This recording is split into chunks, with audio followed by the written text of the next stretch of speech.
வணக்கம். தமிழகத்தில் உள்ள அனைத்து மாவட்ட நிகழ்வுகளையும் உங்கள் வரவேற்பிற்கு கொண்டு வந்து சேர்க்கும் தமிழ்நாடு 360க்கு உங்களை வரவேற்பது நான் சரவணன். முதலில் தலைப்புச் செய்திகளை பார்க்கலாம். கிருஷ்ணகிரி மாவட்டம் மத்தூர் அருகே கட்டி முடிக்கப்பட்ட பொது நூலக கட்டிடம் ஓராண்டு ஆகியும் திறக்கப்படாததால் சமூக விரோதிகளின் கூடாரமாக மாறி வரும் அவலம்.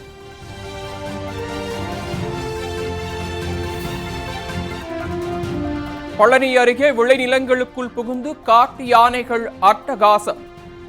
பயிர்கள் சேதமடைந்ததால் கவலையடைந்த விவசாயிகள் உரிய நடவடிக்கை எடுக்க கோரிக்கை.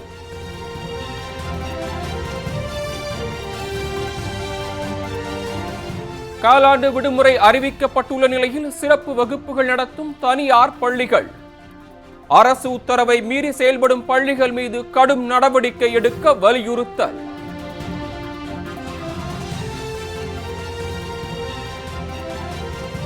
திண்டுக்கல் நகரில் 10 நாட்களுக்கு மேலாக தேங்கி நிற்கும் கழிவு நீர். தொற்று நோய் பரவும் அபாயம் உள்ளதால் பொதுமக்கள் அச்சம்.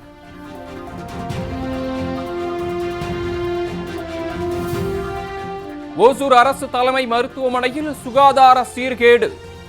கொசு தொல்லை அதிகரித்து வருவதால் நோயாளிகள் அவதி.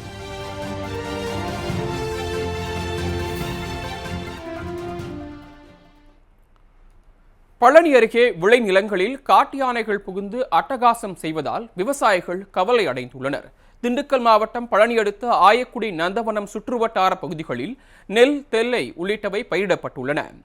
இந்நிலையில் சுரேஷ் என்பவருக்கு சொந்தமான விளைநிலத்தில் நெல் சாகுபடி செய்யப்பட்டிருந்த நிலையில் காட்டு யானைகள் இந்த விளைநிலங்களுக்குள் புகுந்து பயிர்களை சேதப்படுத்தி உள்ளன. இதேபோன்று சுப்புராஜ் மற்றும் சடையப்பன் நிலங்களில் உள்ள தென்னை மரங்களையும் யானைகள் சேதப்படுத்தி உள்ளன. அறுவடைக்கு தயாராக இருந்த பயிர்களை சேதப்படுத்தி உள்ளதால் விவசாயிகள் கவலை அடைந்துள்ளனர். யானைகள் ஊருக்குள் வருவதை தடுக்க வேண்டும் என்றும் தங்களுக்கு உரிய இழப்பீடு வழங்க வேண்டும் என்றும் கோரிக்கை விடுத்துள்ளனர். காட்டு யானைகள் தென்னை மரத்தை பிடிங்கி போடுது, கொய்யாக்காய் செடிகள் எல்லாம் பூரா நாசம் பண்ணிடுதுங்க. பயங்கரமான சேதமுங்க. நாங்கள் தொங்கு சோலார் போடணும்னு சொல்லி போட்டு இது 2-3 வருஷமாகவே நாங்கள் சொல்லிட்டு இருக்கிறோமுங்க. ஒரு பாதி வரைக்கும் போட்டுக்கிறாங்க, அதுக்கு முன்னாடி உண்ணாமல் போடாமல் அப்படியே இருக்குதுங்க. நாங்கள் அமைச்சர்கிட்டையும் சொல்லியிருக்கிறோம், எம்எல்ஏ அவர்கிட்டையும் மனு கொடுத்துருக்காங்க, நிறையா எல்லாம் பண்ணியிருக்கிறாங்க. ஆனால் முன்ன இது வரைக்கும் ஒன்றும் பண்ணலைங்க. எங்களுக்கு விவசாயிகளுக்கு உண்மையில விவசாயிகளை காக்கணும்னு நினச்சா இந்த அரசு எங்களுக்கு தொங்கு சோலார் கண்டிப்பாக போட்டு தரணும். அப்போ தான் எங்களுக்கெல்லாம் விவசாயம்லாம் நாங்கள் பண்ண முடியுங்க.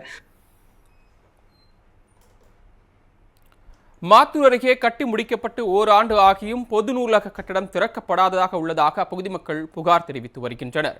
கிருஷ்ணகிரி மாவட்டம் மாத்தூர் அருகே கவுண்டனூர் சுற்றுவட்டார பகுதிகளைச் சேர்ந்த பள்ளி கல்லூரி மாணவர்கள் போட்டித் தேர்வுக்கு தயாராகும் இளைஞர்களின் வசதிக்காக கமலாபுரம் கூட்ரோடு பகுதியில் 13,59,000 ரூபாய் மதிப்பீட்டில் கடந்த 2023ஆம் ஆண்டு பொது நூலக கட்டிடம் கட்டி முடிக்கப்பட்டது. நூலகம் கட்டி முடிக்கப்பட்டு ஓராண்டு ஆகியும் நூலகம் திறக்கப்படாமல் காட்சி பொருளாகவே உள்ளது. இதனால் அந்த இடம் தற்போது மது அருந்தும் பாராக மாறி வருவதாக அப்பகுதி மக்கள் புகார் தெரிவிக்கின்றனர். பல லட்சம் ரூபாய் மதிப்பீட்டில் கட்டப்பட்ட நூலகத்தை மக்கள் பயன்பாட்டிற்கு கொண்டு வர வேண்டும் என்று சமூக ஆர்வலர்கள் கோரிக்கை விடுத்துள்ளனர்.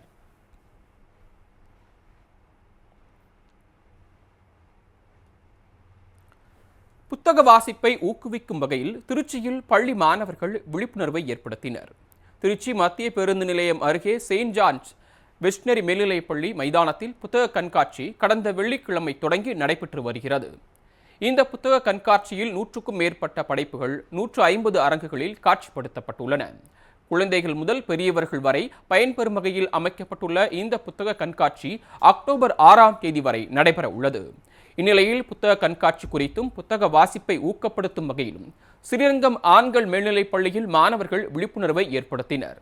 பள்ளி மைதானத்தில் 300க்கும் மேற்பட்ட மாணவர்கள் வாழ வாசி என்ற வாசகத்துடன் புத்தக வடிவில் அமர்ந்து பொதுமக்கள் மற்றும் மாணவ மாணவியரிடையே விழிப்புணர்வை ஏற்படுத்தினர். மாணவர்களின் இந்த வாழ வாசி விழிப்புணர்வு சமூக வலைதளங்களில் வைரலாகி வருகிறது.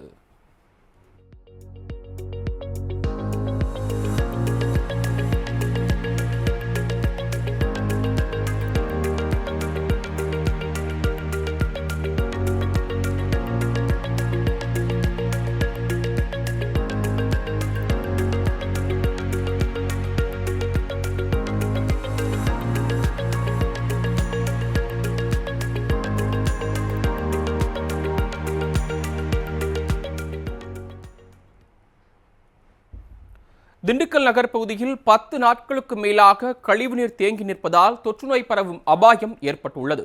திண்டுக்கல் மாநகராட்சிக்குட்பட்ட 20க்கும் மேற்பட்ட வார்டுகளில் பாதாள சாக்கடை திட்டம் செயல்படுத்தப்பட்டுள்ளது.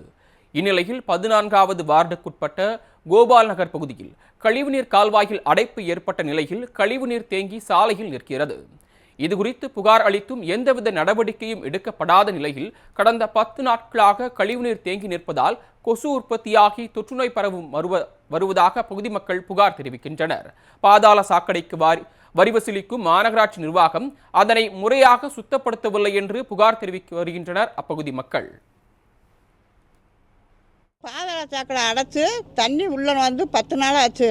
நான் யாருக்கெல்லாம் ஃபோன் பண்ணி பார்த்தேன் நகராட்சிக்கு, யாருமே பார்க்குற மாதிரி இல்லை. இப்போ எங்கள் வீட்டில் இருக்கவங்களுக்கு காய்ச்சல் வந்துருச்சு.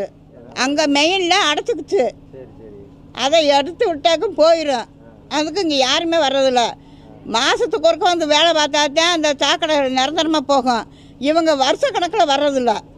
பழைய சாக்கடை இருக்கும்போது சாக்கடையில் போயிட்டு இருந்துச்சு. இது நாங்களும் என்னென்னலாம் பண்ணி பார்க்குறோம், ஒன்றும் முடியல.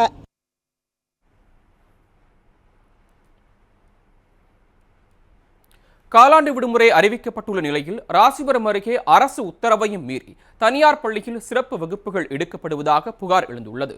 தமிழ்நாட்டில் உள்ள அனைத்து அரசு மற்றும் தனியார் பள்ளிகளிலும் காலாண்டு முடிந்து செப்டம்பர் 28ஆம் தேதி முதல் அக்டோபர் 7ஆம் தேதி காலாண்டு விடுமுறை அறிவிக்கப்பட்டுள்ளது.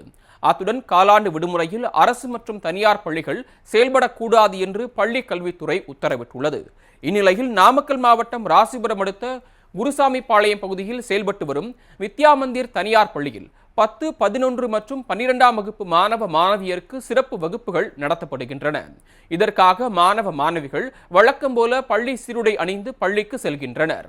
அரசு உத்தரவையும் மீறி செயல்படும் பள்ளி மீது உரிய நடவடிக்கை எடுக்க வேண்டும் என்று சமூக ஆர்வலர்கள் வலியுறுத்தியுள்ளனர்.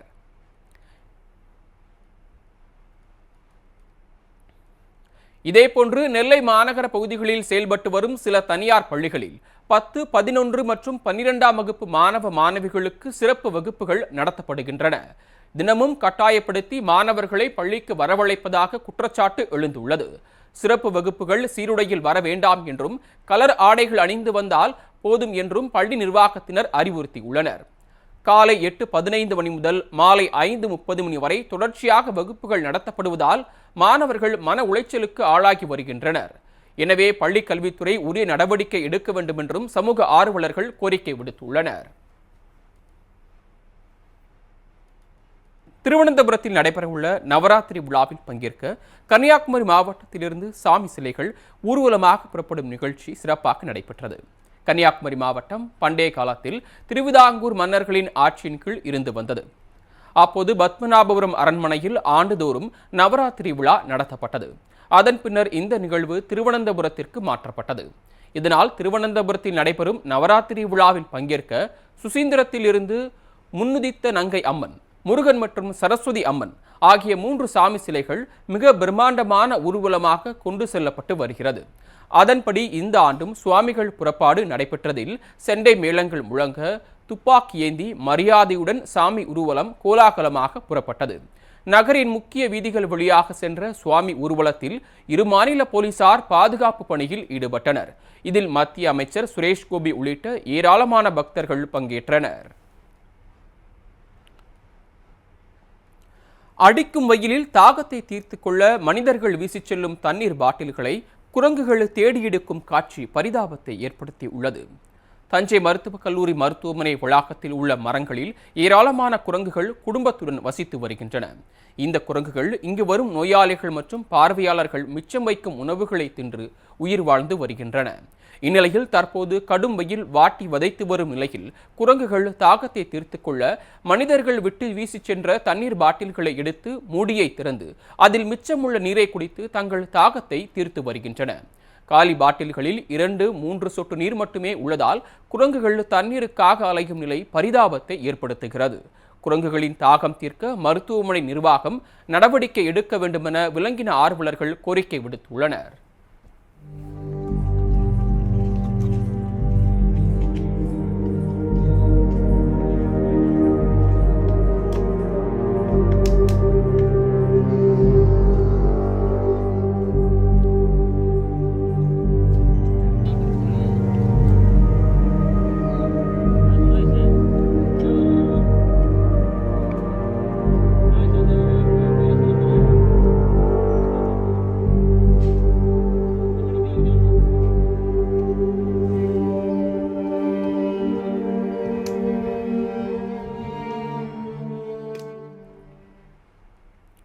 திருவண்ணாமலையில் 500 கிராம் எடை கொண்ட யூலாக் 3 என்ற சிறிய ரக செயற்கைக்கோள்களை விண்ணில் செலுத்தி பொறியியல் மாணவர்கள் சாதனை படைத்துள்ளனர்.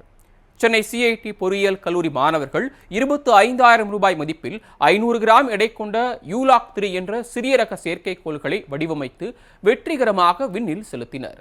இந்த செயற்கைக்கோள் மேகத்தின் வெப்பம், அழுத்தம் மற்றும் ஈரப்பதம் ஆகியவற்றின் தரவுகளை புகைப்படம் எடுத்து வெற்றிகரமாக அனுப்பியுள்ளதாக தெரிவிக்கப்பட்டுள்ளது. இதனைத் தொடர்ந்து இந்த சாதனையை முதன்முறையாக திருவண்ணாமலை மாவட்ட விளையாட்டு மைதானத்தில் பொறியியல் மாணவர்கள் செய்து காண்பித்தனர். 3, 2, 1, 10, 9, 8, 7, 6, 5, 4, 3, 2, 1.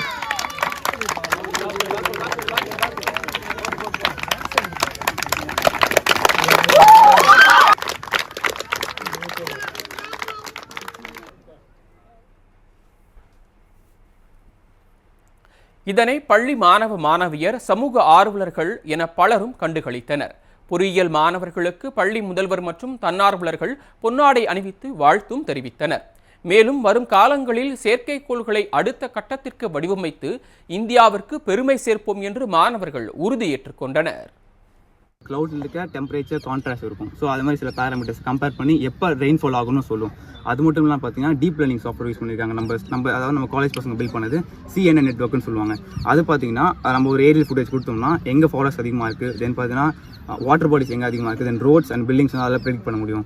அது மட்டும் இல்லாமல் பார்த்தீங்கன்னா நாங்கள் வந்து டோப்போ பாஸில் வந்து கேஸ் கான்சன்ட்ரேஷன் லெவலில் வந்து அங்கே ரீடிங் எடுக்கலாம் இருக்கும். ஸோ அந்த கேஸ் கான்சன்ட்ரேஷன் வச்சு அங்கே இருக்க டெம்பரேச்சர் ஏன் வேரி ஆகுதுன்னு சொல்லி ரிசர்ச் பேப்பர் பப்ளிஷ் பண்ணலாம் இருக்கும். ஸோ இதுதான் இந்த சேட்டலைட் லான்ச்சோட முக்கியமான மோட்டிவ். அடுத்து உங்கள் ஊர் நிகழ்வுகளை விரைவாக வழங்க வருகிறது உள்ளூர் எக்ஸ்பிரஸ்.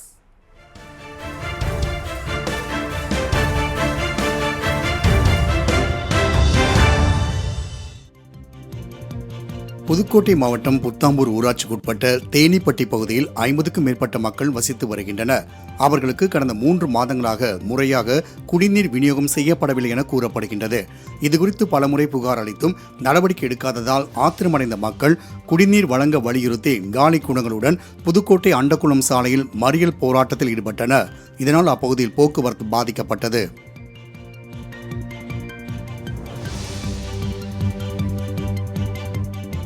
ராணிப்பேட்டை மாவட்டம் நெமிலி அடுத்த மகேந்திரவாடி அரசு பள்ளி மாணவ மாணவிகள் பனை விதைகளை நடும் பணியில் ஈடுபட்டனர். 1400 ஆண்டுகள் பழமை வாய்ந்த மகேந்திரவாடி தடாகம் ஏரியின் கரைகளை பலப்படுத்தும் விதமாக 2000 பனை விதைகளை நட்டு வைத்தனர். இதில் பள்ளியின் தலைமை ஆசிரியர்கள், மாணவ மாணவியர் ஆர்வமுடன் பங்கேற்றனர். இதன் மூலம் ராணிப்பேட்டை மாவட்டத்திலேயே பள்ளி அளவில் அதிக பனை விதைகளை நட்ட பள்ளி என்ற பெருமையை மகேந்திரவாடி அரசு பள்ளி பெற்றுள்ளது குறிப்பிடத்தக்கது.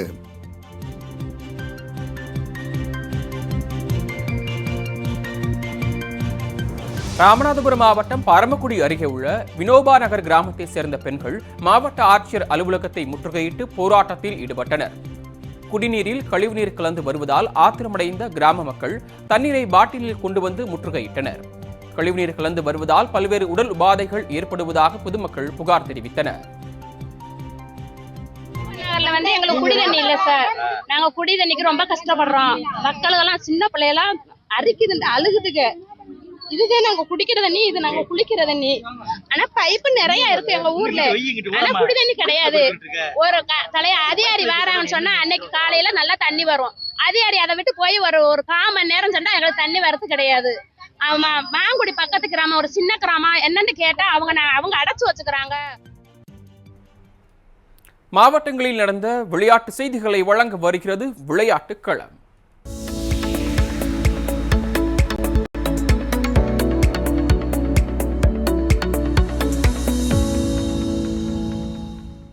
தென்காசி அருகே 5 வயது சிறுவன் 10 கிலோமீட்டர் தூரத்தை 36 நிமிடத்தில் அதிவேகமாக ஸ்கேட்டிங் செய்து உலக சாதனை படைத்தார். தென்காசி நகர பகுதியில் வசித்து வரும் சூரிய கார்த்திக் மாலதி தம்பதியின் 5 வயது மகன் சிவகணேஷ். இவர் அங்கு பள்ளியில் 1ஆம் வகுப்பு படித்து வருகிறார். இவருக்கு சிறுவயதில் இருந்தே ஸ்கேட்டிங் செய்வதில் அதிக ஆர்வம் கொண்டு சாதனை படைக்கும் முயற்சியில் ஈடுபட்டு வந்தார். இந்நிலையில் அவரின் ஆசைப்படி குத்துக்கல் வலசையில் இருந்து பன்புள்ளி வரை சுமார் 10 கிலோமீட்டர் தூரம் அதிவேகத்தில் ஸ்கேட்டிங் செய்து யுனிவர்சல் புக் ஆஃப் வேர்ல்ட் ரெக்கார்டில் புதிய உலக சாதனையை படைத்துள்ளார். இதுவரை 10 கிலோமீட்டர் தூரத்தை 7 வயது சிறுவன் 32 நிமிடங்களில் ஸ்கேட்டிங் செய்து உலக சாதனை படைத்திருந்த நிலையில் தற்போது சிவகணேஷ் அந்த சாதனையை முறியடித்துள்ளார்.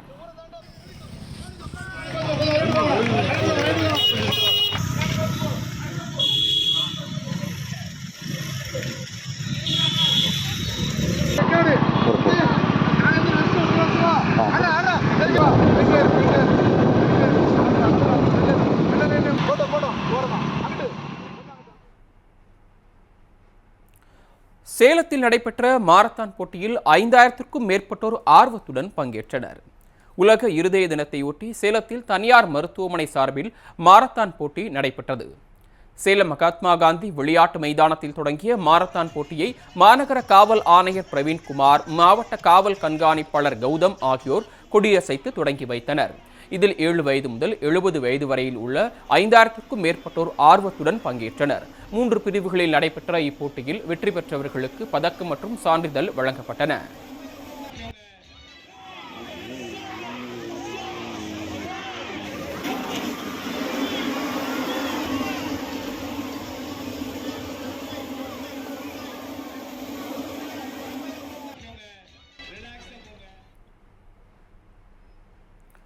ராணிப்பேட்டையில் அரசினர் குழந்தைகள் இல்லத்தில் மண்டல அளவிலான விளையாட்டுப் போட்டிகள் மற்றும் கலை நிகழ்ச்சிகள் நடைபெற்றன.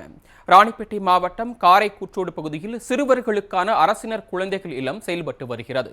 குழந்தைகள் நலன் மற்றும் சிறப்பு சேவைகள் துறையின் மூலம் இல்லங்களில் தங்கி கல்வி பயிலும் குழந்தைகளுக்கு இடையே மண்டல அளவிலான விளையாட்டுப் போட்டிகள் மற்றும் கலை நிகழ்ச்சிகள் நடைபெற்றன.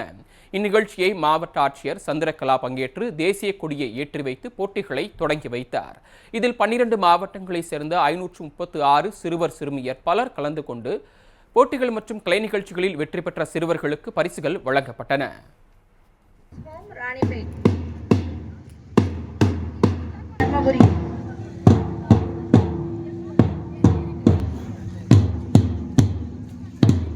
ராமகிருஷ்ணா